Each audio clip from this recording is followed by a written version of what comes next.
Buenas tardes, su atención por favor.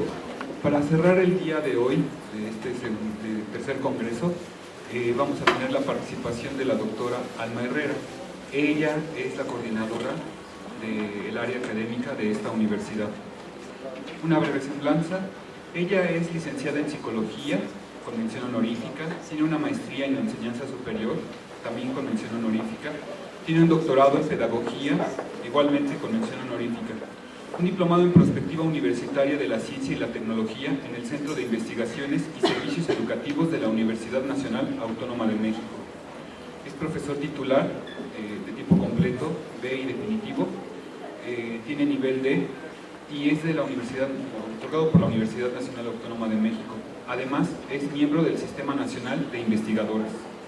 Ha participado en cuerpos colegiados como coordinadora en la red de macrouniversidades públicas de América Latina y el Caribe y en la cátedra UNESCO, con la Universidad e Integración Regional, así como presidenta del Comité Académico de la cátedra UNESCO, Universidad e Integración Regional, y miembro del Consejo Consultivo del Observatorio Mexicano para la Innovación de la Educación Superior, ANUIS.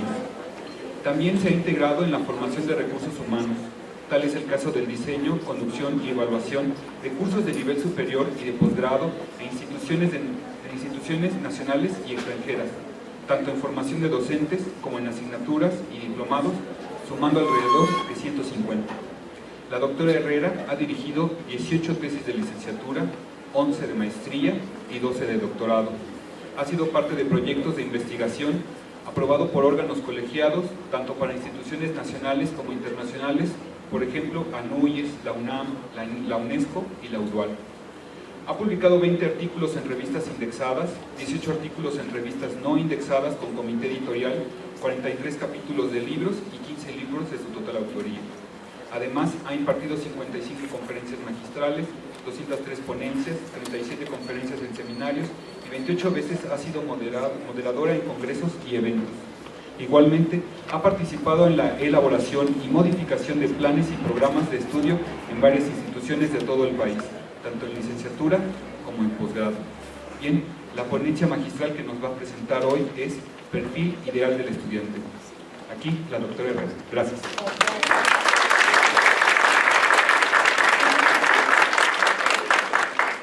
Qué flojera, ¿verdad? Tanta cosa.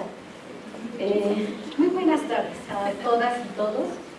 De todo esto que acaba de hacerme el favor de leer Cristian, lo que más me ha gustado es estar aquí más de un año con ustedes. Si ustedes vieran todo lo que he tenido que aprender, no darían crédito de la cantidad de cosas que ha implicado el entender una nueva forma de aprender y un nuevo esquema de organizar el aprendizaje y la gestión del aprendizaje. Y lo que quiero hacer con ustedes hoy es compartirles los datos que ya empezamos a tener del perfil del estudiante, del perfil ideal del estudiante a distancia. Entonces voy a estar viendo y viniendo, y igual ustedes me pueden interrumpir para hacer un planteamiento de las cosas que pretendemos hacer y pretendemos plantear. En otros foros, en otros espacios, mucho hemos comentado acerca de la importancia que hoy como nunca tiene la docencia y tienen las prácticas educativas innovadoras en la promoción de nuevas perspectivas y nuevas condiciones del aprendizaje. La tarea, y ustedes mejor que nadie lo saben, no ha resultado sencilla porque, entre otras razones, tenemos una enorme heterogeneidad y una diversidad impresionante en nuestros estudiantes y en sus perfiles. Simplemente nos representa un enorme desafío tener grupos de estudiantes que tienen desde 12 años, como las 12 estudiantes de la carrera de biotecnología que tenemos, hasta personas que tienen 78 años y que tienen perspectivas de trabajo, de aprendizaje y condiciones de vida que son cualitativamente diferentes. ¿Podemos poner la primera muestra, Conchita, por favor? Desde principios de siglo, o sea, estamos verdaderamente claros que la diversidad que tenemos que enfrentar como sociedades y como instituciones educativas quizás sea el sentido final de las cosas que vamos a enfrentar en el presente siglo. Óscar Chanona, desde el inicio del presente siglo, señalaba que este mundo tan diverso está compuesto, y bueno, y ahorita ya somos más, al menos por 6.000 personas, 6.000 millones de personas en el planeta que hablan 6.000 lenguas distintas y que tienen en cada uno de nosotros una perspectiva completamente distinta.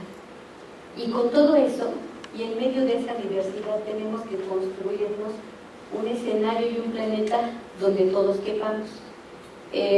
Algunos piensan que la mejor forma en que todos quepamos es, o en que algunos quepan, es exterminando a la otra parte que no coincide con sus formas de pensamiento, con sus formas de espiritualidad, etc.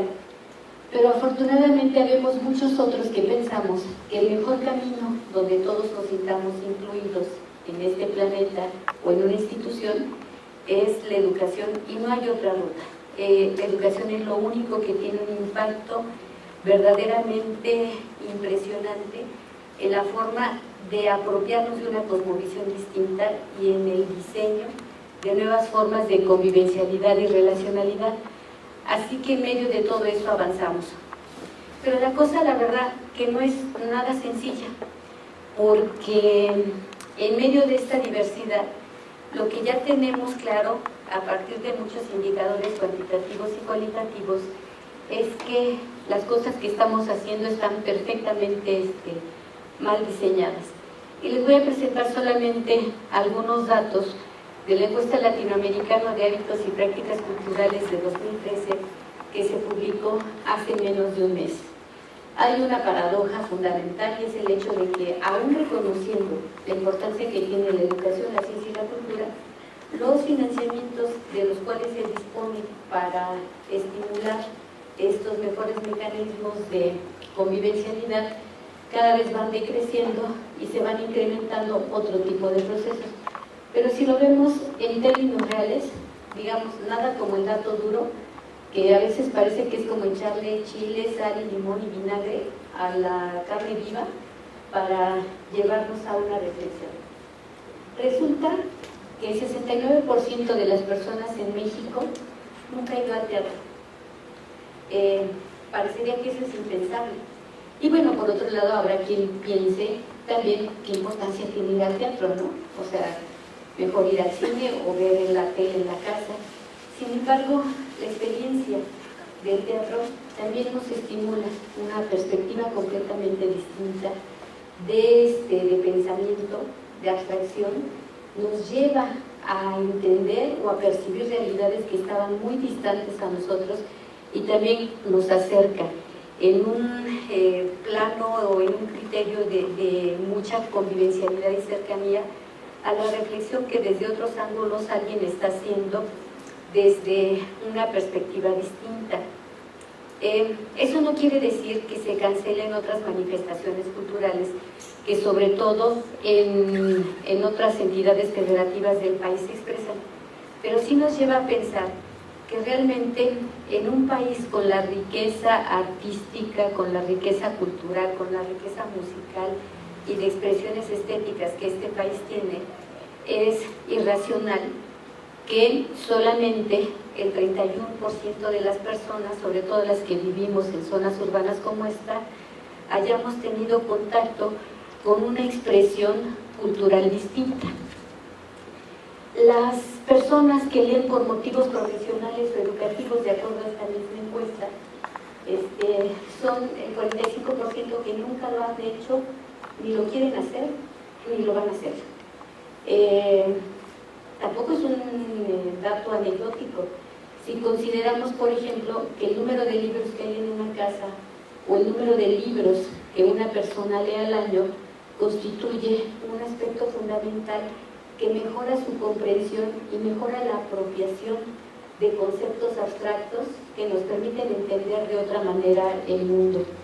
Yo creo que de alguna manera muchos de ustedes han de estar pensando que eso explica por qué tenemos estudiantes que parece que no comprenden lo que leen, o que les resulta muy difícil traducir lo que leen en un lenguaje distinto o en una interpretación o en una aplicación hacia objetos y hechos concretos de la realidad. Las personas que nunca leen por motivos profesionales o personales en México son el 41%. Costa Rica tiene mejores indicadores que nosotros porque en Costa Rica solamente el 31% no lo hacen. Claro que aquí destaca el hecho de que Costa Rica es un país que no invierte en gastos bélicos, sino que todo su Producto Interno Bruto se destina a educación o a salud.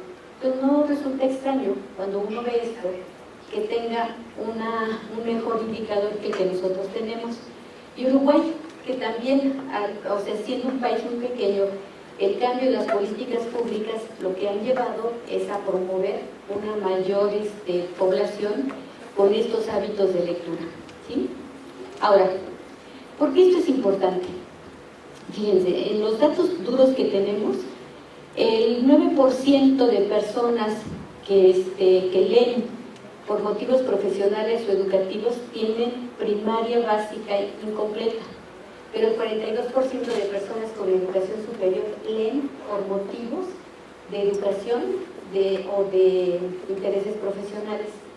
El dato lo quiero destacar porque una de las variables que hemos estado estudiando aquí en la universidad con nuestros estudiantes es esta variable que denominamos capital cultural. Y el capital cultural, que no tiene una relación directa con el capital financiero, implica que uno puede tener recursos alrededor suyo de cultura y ese solo hecho permite que uno tenga mayor capacidad de apropiarse de conceptos muy complejos que solamente son promovidos, entendidos, desarrollados, transferidos en el nivel de educación superior. En muchos reportes internacionales se observa, por ejemplo, que los países que han tenido en los últimos 20 años un mejor desempeño en educación son aquellos países que invirtieron en la educación superior de las mujeres. No es que de repente hayan tenido una perspectiva de equidad de género y se han vuelto países muy incluyentes, sino hay un factor que es incluso hasta de sentido común, y es el hecho de que una mujer durante los patrones de crianza, cuando tiene estudios superiores, se relaciona con sus hijos y le comunica a sus hijos el mundo usando conceptos mucho más abstractos que cuando las mujeres no poseen este nivel de educación superior. El capital cultural es lo que nos permite predecir que aquellas personas, que aquellos estudiantes que tienen madres con mayor nivel educativo, un mayor número de libros en su casa, una mayor cantidad de libros leídos, una mayor cantidad de experiencias culturales como el teatro, la música, el periódico y demás, tienen mejores posibilidades de aprender cualquier contenido a pesar de los maestros o de las instituciones o de las escuelas o de la deprivación en la que vivan, de tal forma que cuando nosotros vemos esto y vemos que en el país nuestros indicadores están, como lo veíamos en la conferencia del doctor Cervantes ayer, están por debajo de la media de América Latina y el Caribe, es cuando nosotros estamos planteando la enorme necesidad de generar un conjunto de políticas públicas que coadyuven a que las personas tengan un mayor nivel educativo y con ello un mayor nivel de capital cultural. No se necesita ser poderoso económicamente para alcanzar una comprensión del mundo y transformarlo, sino que basta invertir en otros bienes que son intangibles y que también tienen un efecto en el largo plazo en esta comprensión de entender el mundo. Las personas que leen por ocio, por interés en América Latina son el 42%. Muy mal si consideramos que el 58% de personas en la región no leen ni por ocio ni por recreación. Yo estoy segura que ustedes no pertenecen a este grupo. O sea, aquí a esta universidad todos estamos dentro del grupo que lee más de 10 libros al año. Si no, no estaríamos aquí. La siguiente cosita, por favor, sí. Las personas que nunca han leído por ocio o por interés personal en México son 35%. Claro, si lo vemos en porcentaje, quizá no lo pudiéramos entender o no pudiéramos entender la magnitud de esta problemática, pero si lo traducimos en términos absolutos, eso representa más de 60 millones de personas. O sea, es mucho. Y la contribución que estamos haciendo las instituciones de educación superior parece que no alcanza a modificar sustancialmente todas estas pautas de desarrollo. Una de mis dudas, y bueno, que mucho trabajamos aquí y reflexionamos, es cómo pudiéramos hacer, por ejemplo, para que nuestros estudiantes no solamente lean los contenidos que están programados en sus asignaturas, sino cómo podemos estimular en ellos este gusto por la lectura, por la apropiación de otras ideas, por la imaginación de perspectivas distintas. A mí me parece que más allá de una formación académica súper especializada, uno nutre la imaginación con la literatura y con otras experiencias culturales como el cine o el teatro. El siglo que estamos viviendo, caracterizado por su enorme incertidumbre, cada vez nos demanda por lo menos la configuración o la imaginación de nuevos diseños sociales, o sea, diseños sociales que pueden ser educativos, políticos, económicos, financieros, incluso de familia. Pero mi duda permanente es, ¿de dónde nos inspiramos? Si verdaderamente la literatura, el cine y el teatro, que pudieran ser de manera automática las fuentes más maravillosas de inspiración, las dejamos a un lado porque no hemos desarrollado estos hábitos en la apropiación y en el consumo de bienes culturales que simplemente nos podrían llevar a ser mejores personas más allá de ser mejores profesionistas, académicos o científicos. Las personas, igual, relacionado con los niveles educativos, las personas que más leen por ocio o por recreación tienen fundamentalmente estudios superiores. Por eso me atrevo a afirmar que todos los que están aquí pertenecen a este grupo. Si no, ni lo diría. El promedio de libros leídos por persona en México al año es de 6. Yo sé que ustedes leen como 15, pero el resto lee 6. Entonces, si no es por nosotros, ¿de dónde van a salir estas ideas? Y bueno, igual, la misma relación.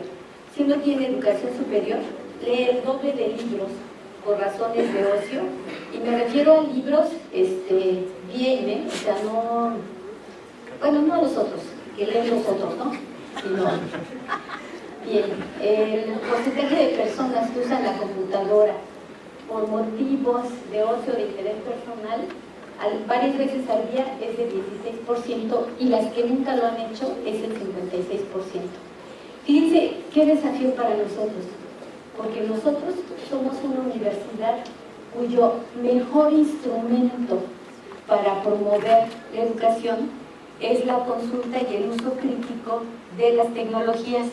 Y la última de esta encuesta tiene que ver con el uso de internet o de correo electrónico, y la verdad es que pues también, digamos, en términos promediales del país, algo tenemos que hacer, ¿sí? Ahora, ¿por qué estoy compartiendo estos datos con ustedes? Nosotros, en esta universidad, tenemos, como ya lo habíamos dicho, un mecanismo fundamental mediado por las tecnologías que depende mucho de la lectura digital. Poco hemos estudiado, me parece, en México, los mecanismos, los procesos y la complejidad de esta nueva forma de lectura. Cuando en México se empezaron a hacer los programas a distancia, sobre todo mediados por tecnología, se partió de una premisa que a la larga ha resultado ser una premisa falsa, porque se suponía que casi había una transferencia mecánica y directa de la lectura de un texto impreso a la lectura digital. Y poco analizamos la naturaleza, las condiciones y la complejidad específica que la lectura digital tiene. Y ya hay también, igual, mucha investigación en el mundo que nos plantean los cambios diametralmente opuestos que hay de un tipo de lectura a otro. Todos ustedes son muy jóvenes, verdaderamente jóvenes. Nada más quisiera que alguien que haya leído del 2000 para acá levante su manita.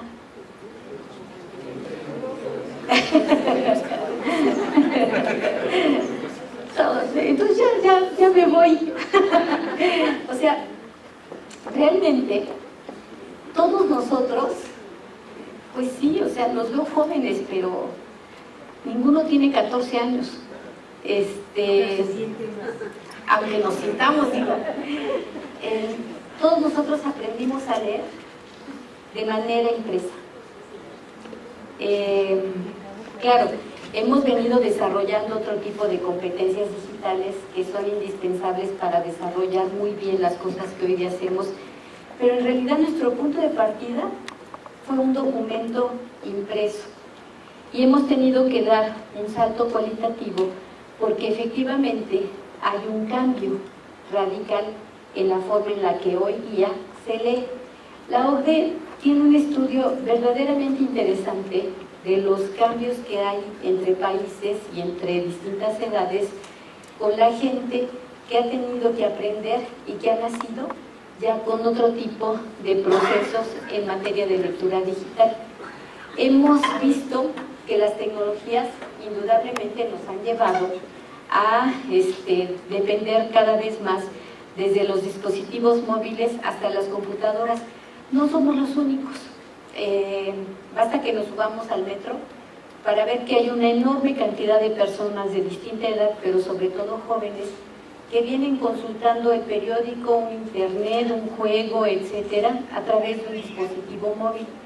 Yo cada vez me quedo más impresionada porque me subo al metro, cuando me subo al metro y veo que hay desde jóvenes, mujeres que son amas de casa, hombres y mujeres empleados de cualquier lugar, que vienen con su teléfono celular jugando cualquier videojuego y se desconectan del mundo.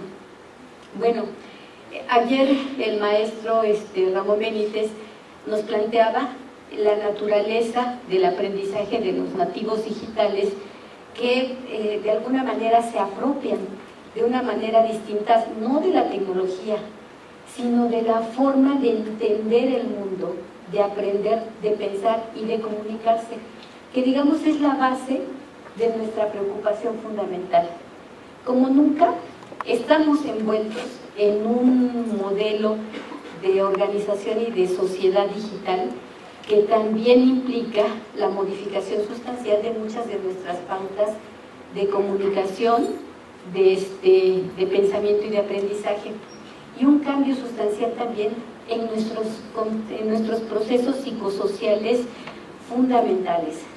Nadie puede negar, yo creo hoy día, que hay un cambio súper interesante, poco estudiado, en el concepto que de amistad tenemos los jóvenes y las personas que somos un poco mayores. Los jóvenes tienen más de 2.000 amigos en Facebook o en cualquier otra red. Los que estamos un poquito, bueno, llegamos al planeta un poquito antes, si tenemos Facebook, pues no alcanzamos yo creo que ni el 10% de los amigos, porque los conceptos de amistad, de aprendizaje, de profesor, vaya, de amor y todo lo demás, que no sé en qué está pensando, pero todo lo demás han cambiado de manera sustancial. Y desde luego, pues estamos frente a un enorme desafío, porque a nosotros nos preocupa la calidad del aprendizaje de nuestros estudiantes, pero no solamente es la vía del aprendizaje la que está al centro, porque lo que es real alrededor de todo este contexto es que también se ha modificado el concepto de escuela y el concepto de aprendizaje. Y a través de los dispositivos móviles también es claro que la escuela también se ha descolocado un tanto de ser el eje o el centro del aprendizaje, porque ahora aprendemos mucho más allá. Cuando les presente los datos que hemos ya estudiado de nuestros estudiantes que van súper bien en todos los programas educativos, van a ver como para nuestros estudiantes quizá la plataforma es lo de menos, porque ellos aprenden, o sea, potencian sus aprendizajes consultando de manera autónoma en internet. Y entonces nuestra duda es si también, aunque sea de manera virtual, también estamos descolocando o estamos descolocados del eje del centro de aprendizaje, y eso es materia para que discutamos acá, para que trabajemos y para que analicemos las cosas, ¿sí? ¿Qué dicen las investigaciones acerca de las nuevas formas de la lectura digital?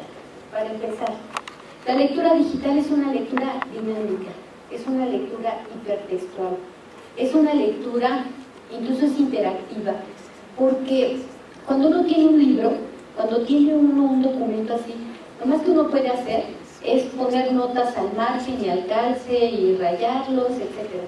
Pero en realidad uno no puede transformar un texto impreso de esta manera. La lectura digital implica la enorme posibilidad de interactuar de tal manera con el contenido que podemos incluso enriquecer el planteamiento de manera inmediata, el planteamiento que un autor, el planteamiento que un teórico haga respecto a cualquier campo de conocimiento en el mundo.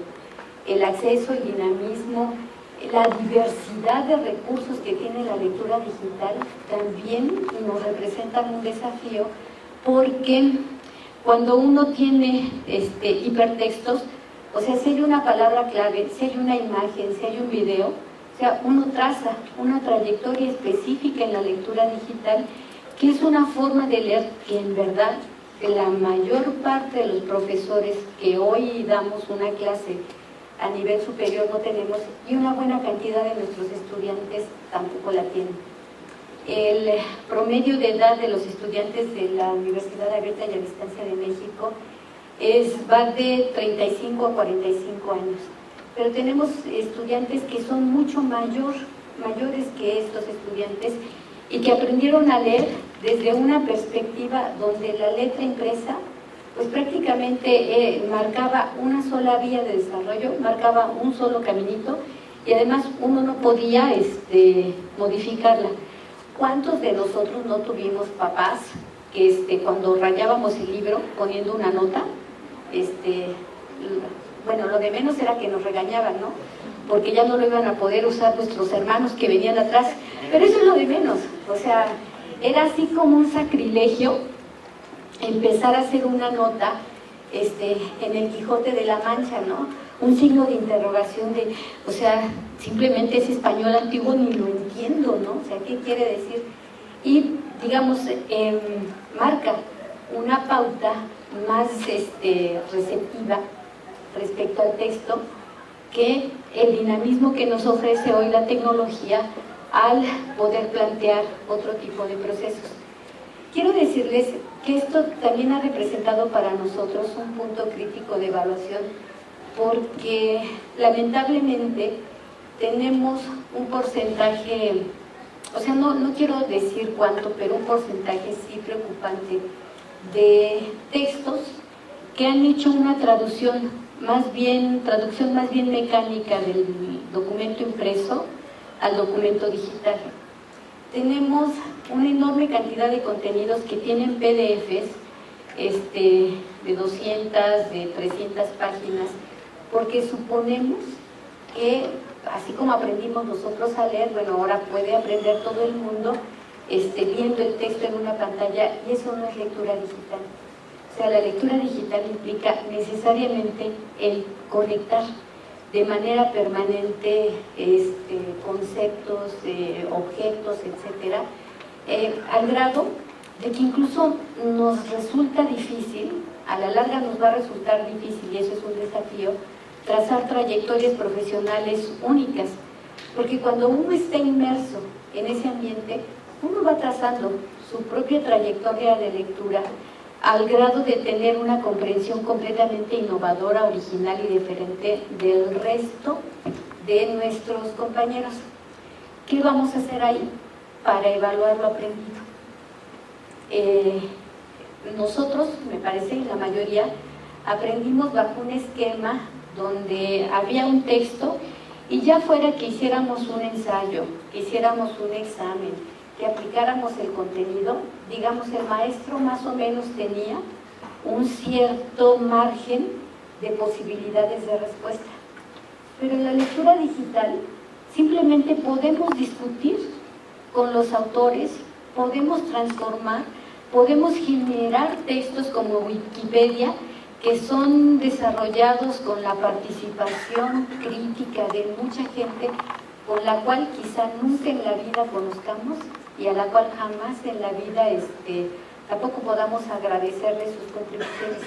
Es decir, los desafíos que enfrentamos como una universidad pública encaminada a la formación de expertos en distintas áreas de conocimiento, hoy como nunca se nos representa enorme, porque no solamente estamos hablando de los contenidos que ya de suyo tienen su propia complejidad, sino que estamos hablando de los procesos con los cuales esos contenidos se tienen que leer, se tienen que apropiar y se tienen que desarrollar.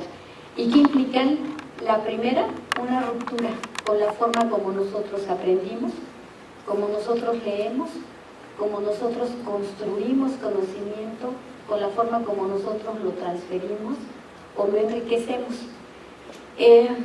Aprender a leer con tecnología necesariamente nos instala en una perspectiva de creatividad, de imaginación que no tiene límites, pero los límites generalmente los establecemos nosotros porque de repente nos asusta que tenemos un grupo de 70 estudiantes donde cada quien puede hacer una construcción originalísima, formidable, y parece que la vida no nos da para poder alcanzar a evaluar. ¿Es un problema del maestro o es un problema de la tecnología?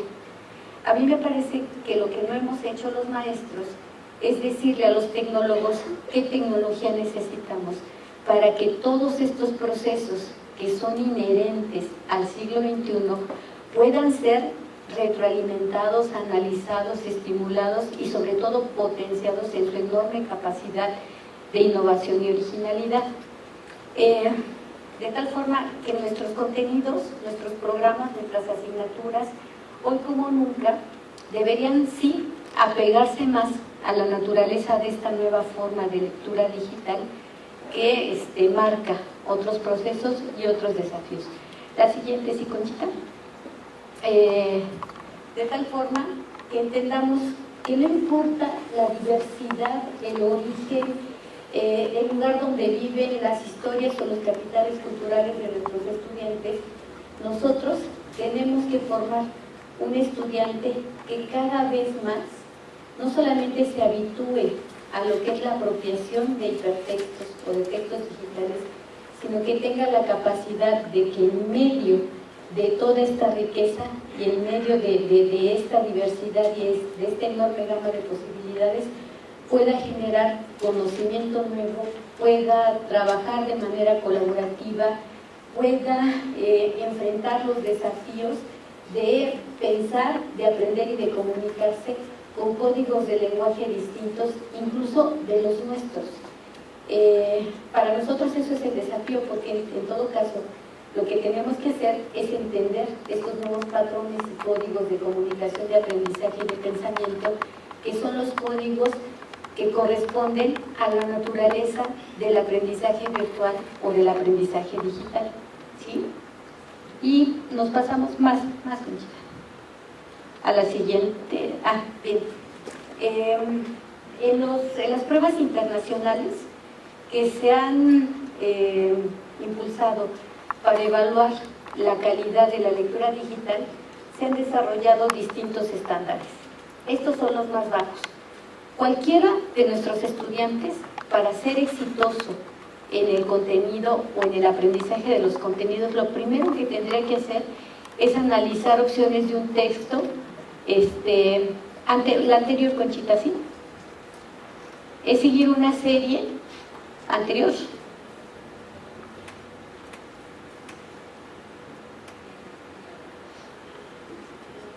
O sea, es que atrás, ¿sí?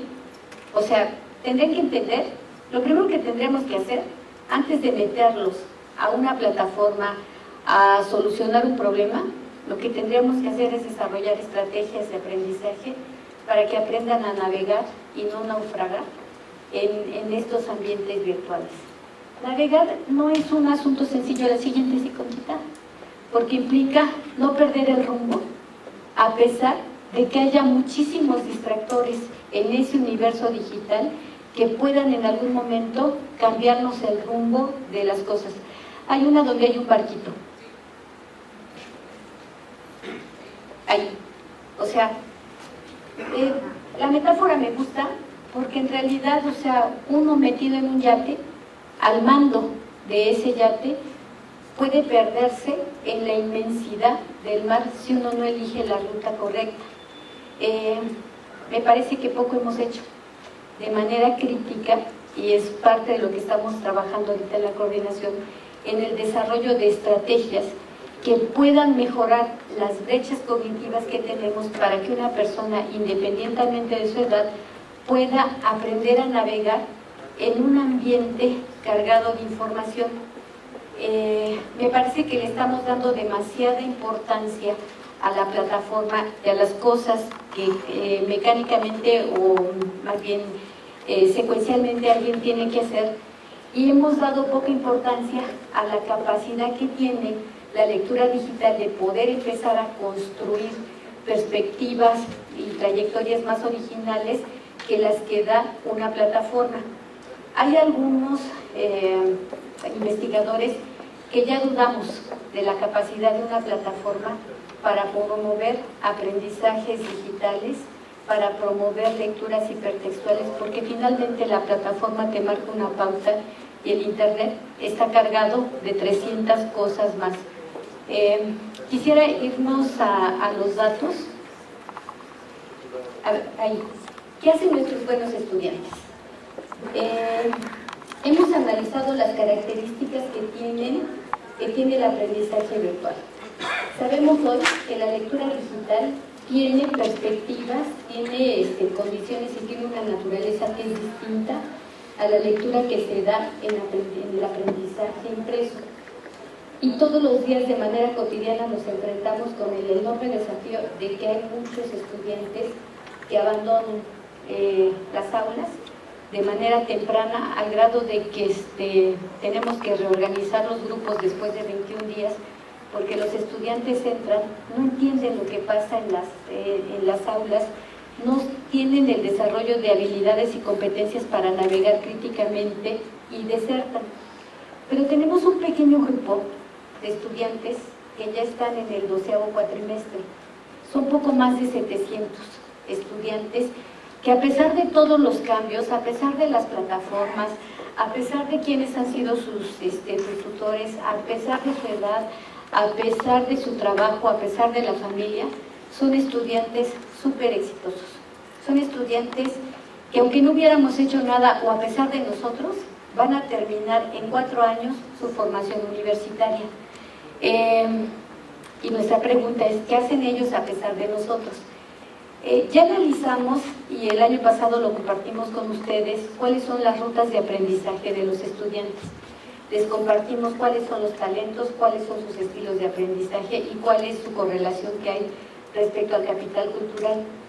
Pero considerando el éxito que tienen estos poco más de 700 estudiantes, lo que hicimos y estamos haciendo ahorita es un estudio donde estamos midiendo alrededor de 150 indicadores que tienen que ver con el análisis de la actitud general que tienen hacia el estudio, con los enfoques de estudio, con la autoeficacia académica general, con la autorregulación del aprendizaje, incluso con la satisfacción de vida o felicidad, como algunos teóricos le llaman, con las metas sobre la vida, con la gestión motivacional y con el trabajo autónomo. Y ahorita estamos haciendo ya el análisis de todos esos indicadores para poder encontrar, digamos, de manera general, cuáles son los rasgos que hacen que un estudiante tenga éxito en un modelo a distancia, sin necesidad de estarlo así como que llamarlo cada 3 minutos y que no responda. O sea, ¿qué hacen ellos?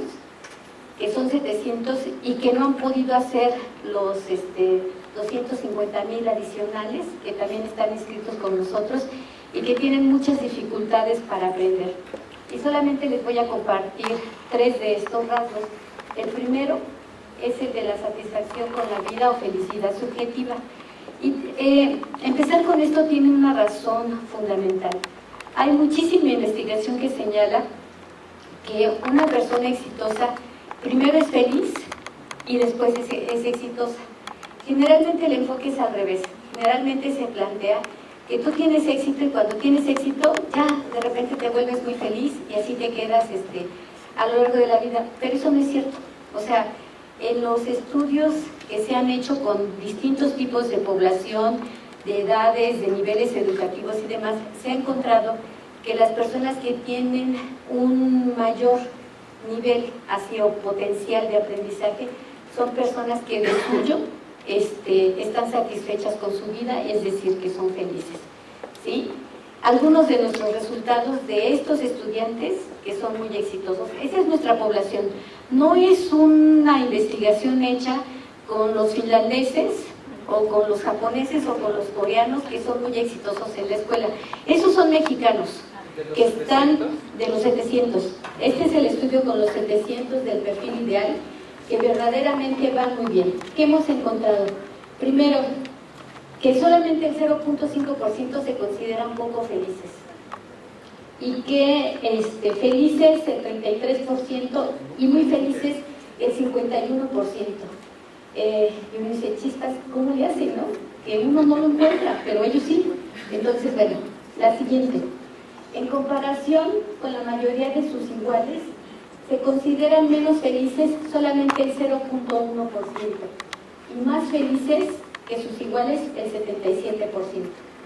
La siguiente. El reactivo, que es un instrumento estandarizado, validado y demás, tiene la siguiente pregunta. Algunas personas son muy felices en general, disfrutan de la vida independientemente de lo que suceda, sacan el máximo provecho de todo. ¿Hasta qué punto lo describe esta caracterización?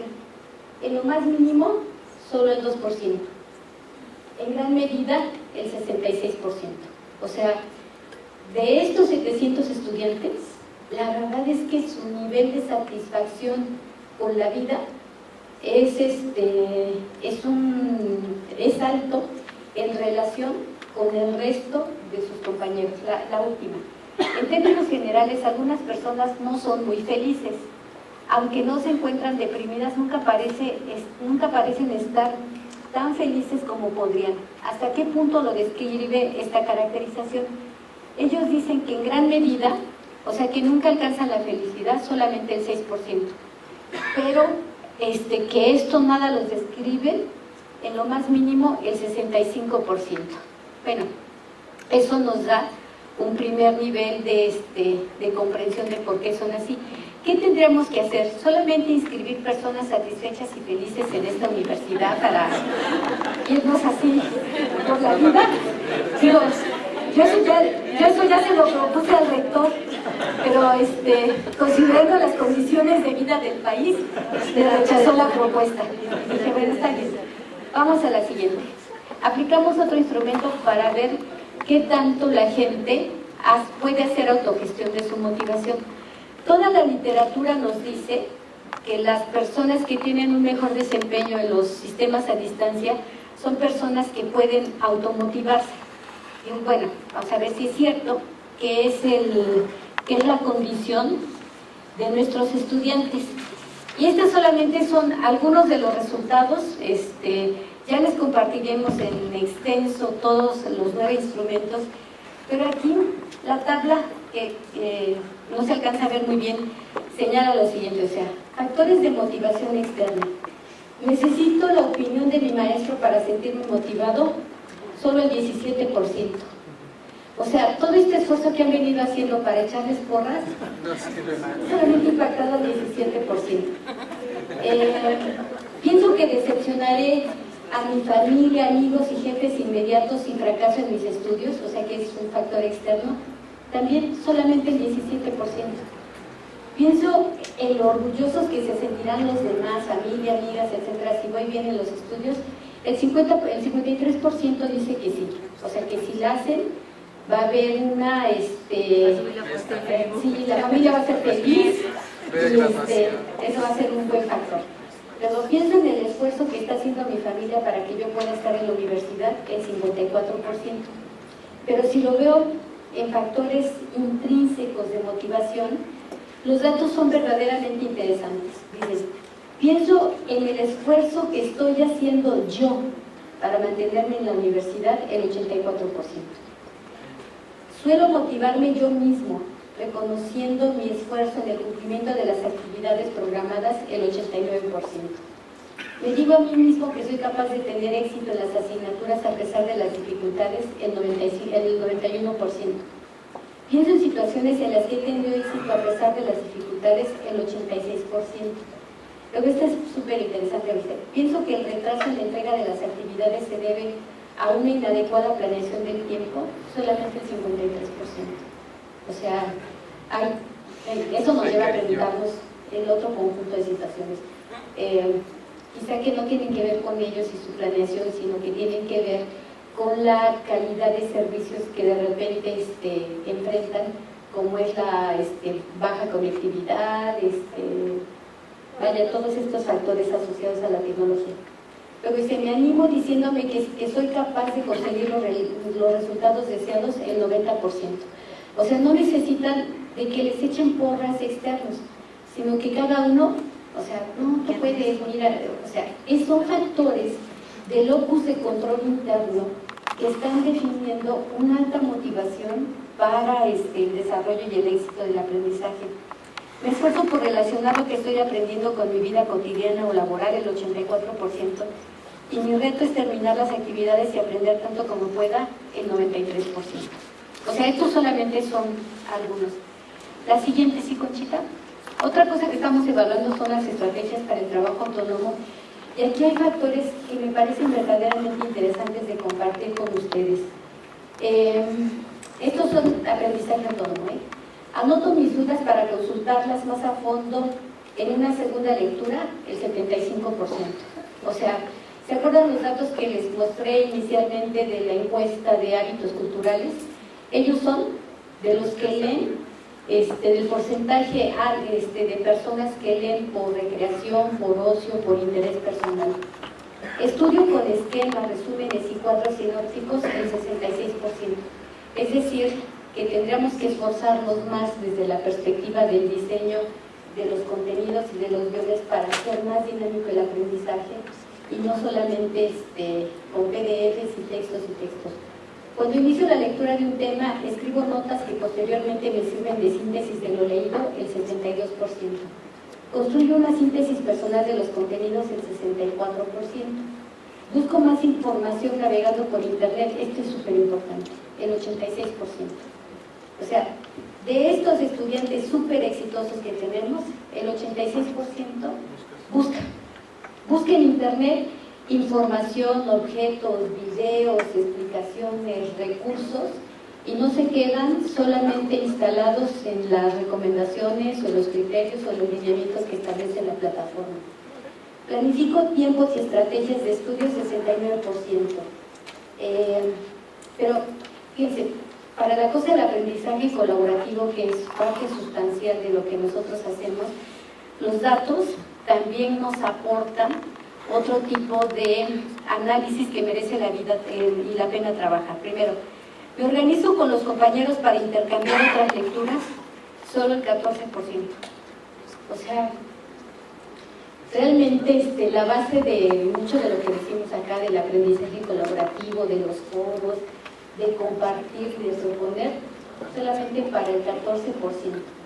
Intercambio con compañeros, documentos, direcciones web o blogs que nos puedan ser útiles para el desarrollo de las actividades, solo el 16%.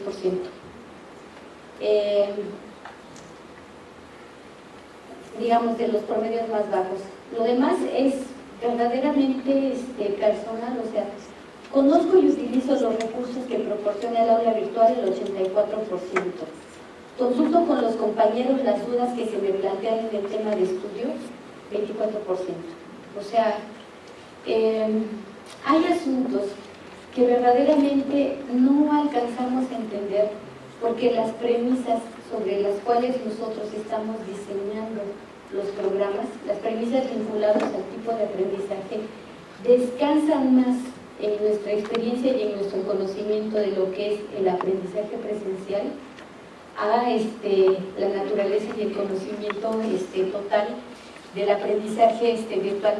Ya llevo como la 10ª llamada de que ya me callé, y por eso de repente me desconcentro.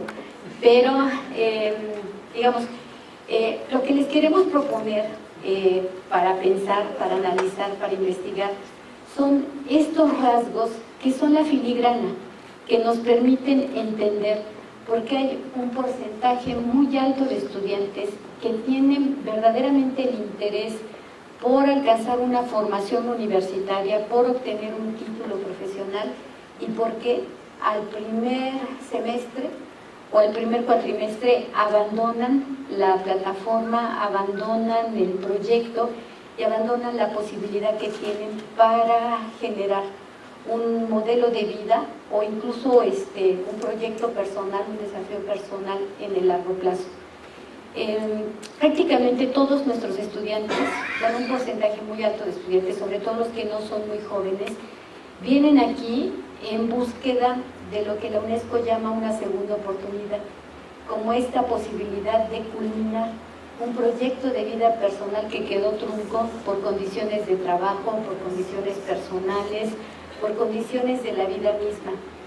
Y cuando entran con nosotros, efectivamente entran con la idea generalmente de que es muy fácil, porque es a distancia, porque no hay que ir, no hay que tomar un transporte, porque muchas creencias que están alrededor. Y cuando se enfrentan a los desafíos de un nuevo tipo de aprendizaje, hay una ruptura enorme entre esta expectativa y entre las condiciones reales de aprendizaje. Desde la investigación que estamos promoviendo en la coordinación, lo que queremos impulsar, y ya estamos trabajando en ello con algunos programas como el de Fortalece, es generar estrategias que permitan que una persona pueda alcanzar este perfil al grado de que podamos, digamos, ir reduciendo esa brecha entre tu expectativa, entre las condiciones con las que entras y entre las posibilidades que tienes para tener éxito en la plataforma.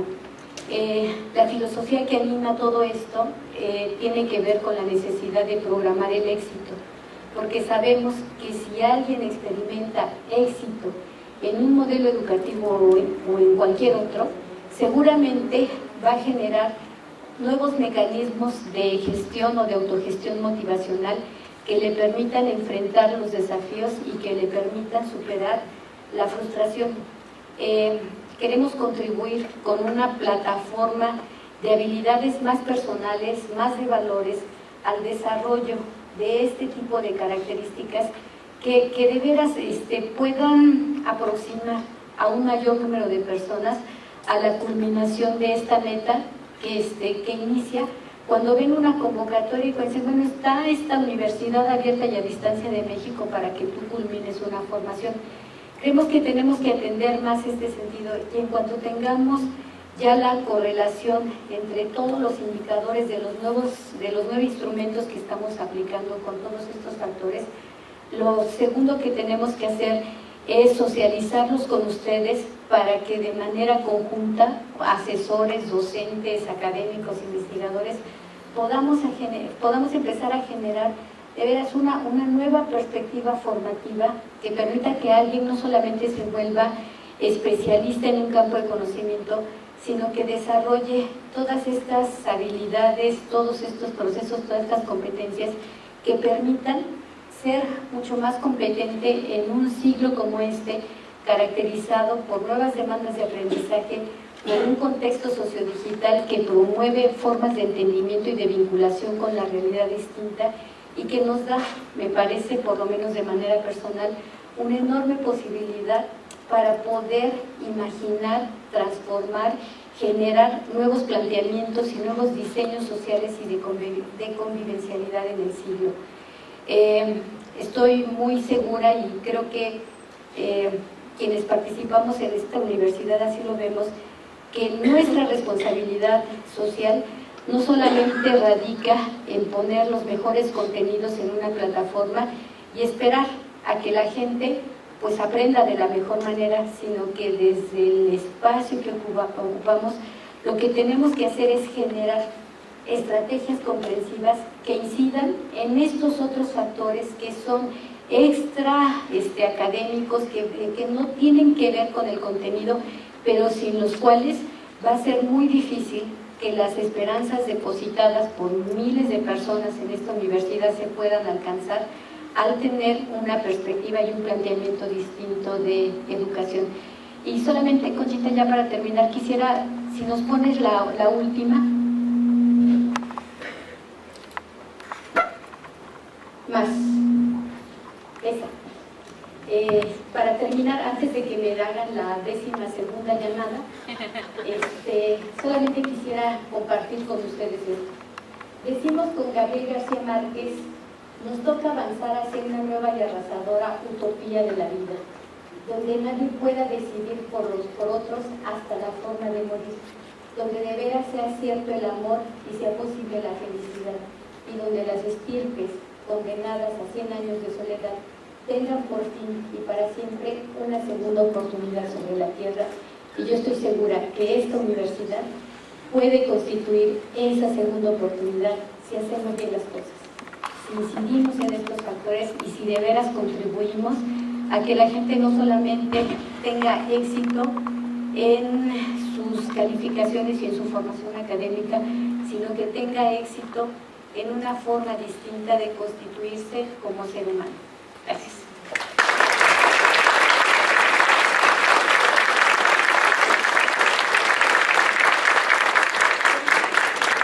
Si alguien tiene alguna pregunta para la doctora Herrera, sí, de este lado.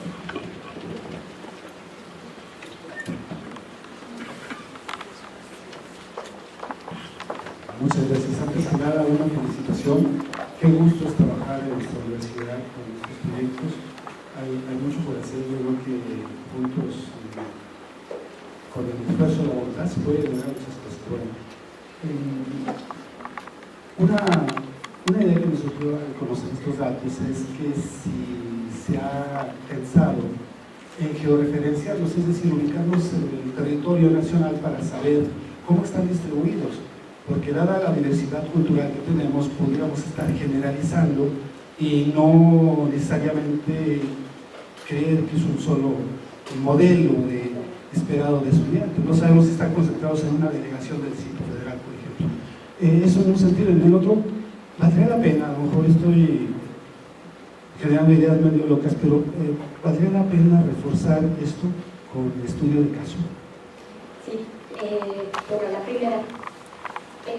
Efectivamente, tenemos sí georreferenciado el estudio. Ahorita no les traje los datos de las características de esta población, pero en el proceso de admisión lo que les pedimos a todos los aspirantes, y ahorita ya lo estamos haciendo con todos los estudiantes, es que nos aporten información que va hasta la filigrana del municipio en el que viven. Tenemos ahorita datos muy gruesos, muy globales por entidad federativa, y el año pasado les compartí datos de las entidades federativas así en lo general, donde veíamos, por ejemplo, que las rutas de aprendizaje son distintas por cada entidad federativa, de tal forma que nos queda claro que los estudiantes que viven en el DF y en el Estado de México, que son los perfiles más parecidos, aprenden de una manera distinta que la gente que vive en Chiapas o en Chihuahua o en Sonora o en Baja California. Entonces sí estamos trabajando eso para tener recomendaciones específicas que puedan considerar este factor de la diversidad cultural y en función de ello incidir. En el informe que estamos preparando de aquí, lo que estamos trabajando, todavía no tengo los datos así ya duros para compartírselos, pero sí estamos trabajando todos estos indicadores por entidad federativa e incluso por municipio o delegación. Sí tenemos la hipótesis, hay una hipótesis que subyace a todo esto, y es que estos estudiantes son estudiantes que tienen un alto capital cultural, que el factor del capital cultural es sobre todo el del nivel educativo de sus madres, realmente corresponde a este éxito, pero eso todavía no se los puedo confirmar al 100%. De los datos duros que tenemos de toda nuestra población, el 7% de nuestros estudiantes tienen madres con estudios universitarios. Y ahorita estamos cruzando estos datos con estos indicadores para determinar si efectivamente esto es así. Eso no quiere decir que la perspectiva de lo que estamos haciendo sea así como de, pues ya ni modo, ¿no? O sea, ya tu mamá no fue a la universidad y el que nace para maceta, sino que lo que estamos haciendo, lo que estamos haciendo a través del programa de Fortalece para la calidad del aprendizaje, lo que estamos haciendo es desarrollar estas estrategias que permitan de alguna manera compensar el capital cultural de tal forma que empujemos más el capital cultural a través del diseño de rutas de aprendizaje diversas. Tenemos ahorita detectadas 400 rutas de aprendizaje distintas y estamos haciendo minerías de datos para, dice el doctor Cervantes, clusterizar estos grupos y tener distintas vías, pero en nuestro mejor escenario, por ejemplo, para cada temática de estudios deberíamos de tener por lo menos 5 rutas de aprendizaje distintas que permitan, por un lado, compensar el capital cultural, el bajo capital cultural, pero por otro lado que sean comprensivas de la naturaleza del aprendizaje y de las condiciones de las poblaciones. Hay un asunto que no hemos empezado a trabajar, pero por lo menos ya lo tenemos dibujado en el planteamiento del currículum, y es la cosmovisión que tienen los grupos indígenas, que también forman parte de nuestra población y que es una cosmovisión distinta. Ahí espero para el año que entra y en el Congreso quizá lo podamos compartir, el proponer para este grupo de comunidades indígenas con otra diversidad cultural un enfoque pedagógico distinto, que es la pedagogía de la tierra, que es un enfoque más comprensivo con esa cosmovisión, de tal forma que teniendo objetivos curriculares únicos, podamos trazar rutas diferenciales que sean comprensivas de todos estos fenómenos y que nos permitan efectivamente avanzar en esta perspectiva. Hemos hecho trabajo de campo en comunidades indígenas. Hace poco fuimos a Real de 14, por ejemplo, y verdaderamente uno se da cuenta de la magnitud del problema cuando por un lado tú ves todas las expectativas y las esperanzas depositadas en un modelo universitario como esto, pero del otro lado ves que la verdad, o sea, nuestro esquema todavía no alcanza ese nivel de comprensión que nos permite incidir efectivamente en esto. Lo que estamos haciendo es justo avanzar en la comprensión de quiénes son nuestros estudiantes y qué tendríamos que hacer, porque como nunca nos queda clarísimo que aquí no son válidas ni las recetas de cocina, ni las recomendaciones universales, ni el desconocimiento de la diversidad que hoy nos conjunta. Y por eso empecé con la primera nota de Chanona, bajo el entendimiento de que somos diversidad pura. Todavía no tenemos contemplado la parte de los estudios cualitativos, pero muy bienvenida, porque la idea sí es no solamente quedarnos con la estadística y las medias y demás, sino alcanzar también esta otra comprensión que solamente los estudios de caso, la etnografía, las representaciones sociales, etcétera, nos pueden ofrecer para entender de manera más articulada y más integral este fenómeno que estamos analizando, ¿no? Lo que nos falta, y bueno, ahí avanzo para hacer el anuncio, es que estamos ahorita trabajando en la creación ya del centro de investigación y ahí lo que queremos es que, o sea, todas estas voces, estos intereses unidos, esta preocupación, esta vocación por estos modelos educativos y por lo que representa la educación en México, nos lleven no solamente a diseñar cosas que se nos ocurran, sino de veras a entenderlo, a compartirlo y a generar otras estrategias y perspectivas, así que sí estamos muy obligados a eso y gracias por la recomendación. ¿Había otra? Sí.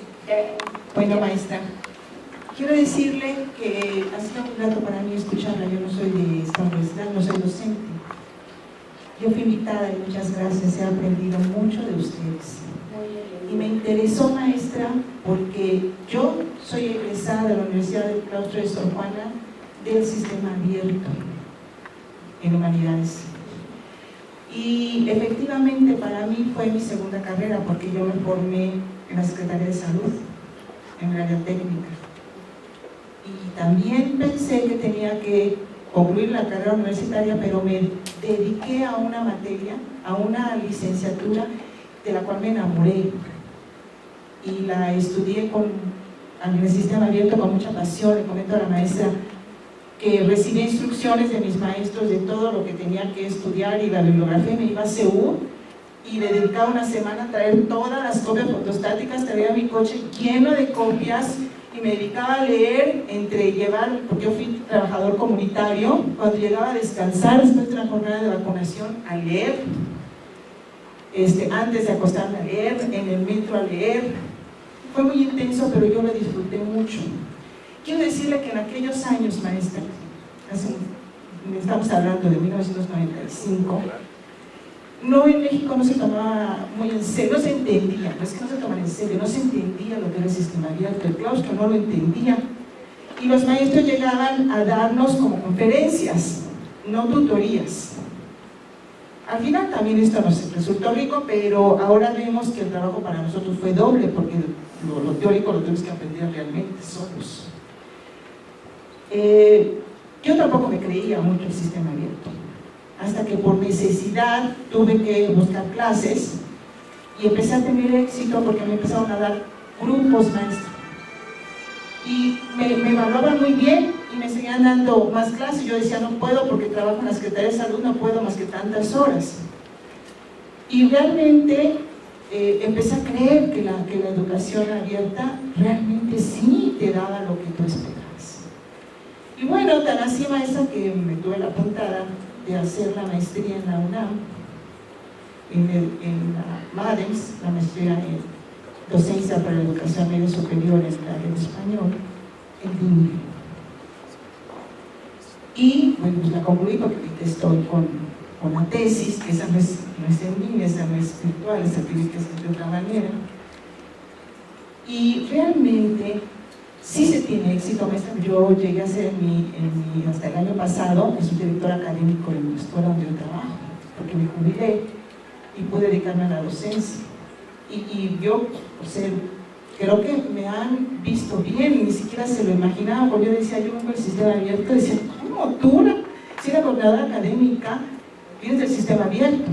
Cuando yo estaba en la Dirección General de Incorporación de Estudios, porque mi escuela está incorporada, ahí me identificaron a través del tiempo y creo que la opinión que tienen de mí no es mala. Quiere decir que me formé bien. Me formé bien. Y el autoaprendizaje tiene un valor muy importante, maestra. La disciplina en estos sistemas tiene que ser tomada muy en serio. 4 horas por lo menos necesitas para sacar una licenciatura y una maestría. Sí se puede tener éxito, maestra, sí se vive feliz y realmente debemos de tenerle fe al sistema, porque yo creo que es lo que luego falta, no le tenemos fe. Nuestra meta es que en el 2018 tengamos a 250,000 estudiantes y egresados con usted, maestra. ¿Sí? Ya con esto, ¿verdad? Que ya... mil disculpas, aquí vamos a seguir, aquí vamos a estar comentando y es más, los invitamos a quedarse porque vamos a tener un pequeño convivio, así que no se vayan y aquí seguimos y seguimos comentando. Y bueno, nosotros, el equipo de trabajo de investigación con el que estamos trabajando, los incansables jefes de carrera, que yo no sé de qué están hechos, pero ahí van, y ahí van, y ahí van.